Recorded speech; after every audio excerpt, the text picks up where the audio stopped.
Okay, so just undo what I had done up yesterday.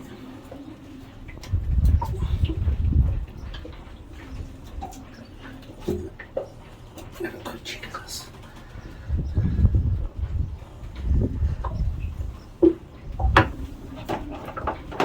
As I've just discovered after noticing some overheating and running too cold symptoms on my engine doesn't have a thermostat.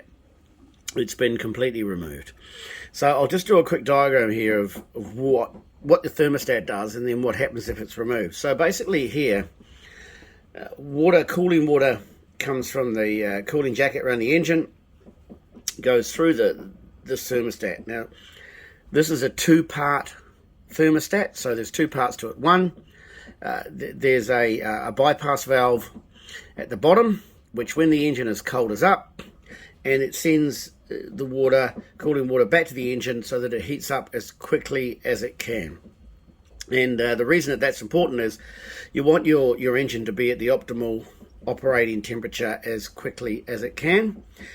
Not such an issue if really in the part of the world we are in New Zealand, and our boat came out of Tahiti, tropical, doesn't get super cold, but if you're in an environment where it gets below freezing, for example, then that's a real issue because your oil is not going to get warm enough, and that's going to do premature damage to your engine. So again, cooling water comes in, valve opens, goes back to the engine gets hot to the temperature that this thermostat operates at, 76.5 degrees, and then it starts going off to the heat exchanger where that coolant water is cooled by the seawater. It's not mixed with the seawater, it's got a heat exchanger that then cools it and then comes back down and keeps the engine cold. Now, if I take my thermostat away, then what was happening with my engine is that as the engine was cold and water was coming from the engine, it was actually getting split. Some was going back to the engine, but some was going off to the heat exchanger. So it was taking a very long time to get warm, and at low revs, it was never getting to optimal operating temperature range. So it was always staying at around about 60 degrees centigrade till I was up to about 1800 RPM. So that's not great. Your engine is running cooler than it should. Now, when I got above, say, a couple of thousand RPM and the engine needed to operate a bit, needed to be cooled down, then it also didn't work for me, because then what was happening was, rather than all of the cooling water going through the heat exchange, some was going straight back to the engine, right? So then the engine would start to overheat. So again, if I ran the optimal range of RPM at sort of 1600 RPM, for example, that's all well and good, but for me to say motor cruise on one engine at 7 knots, I need to be at around about that 2000 RPM. So this really didn't work.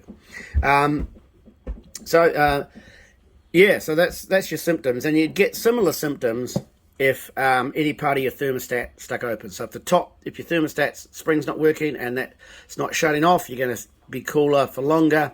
If this bottom part seizes up, you've also got a similar issue that not all of the water is going to go through the heat exchanger. So look, I thought there was something wrong with the thermostat, and I thought that was a reason for it taking a long time to heat up.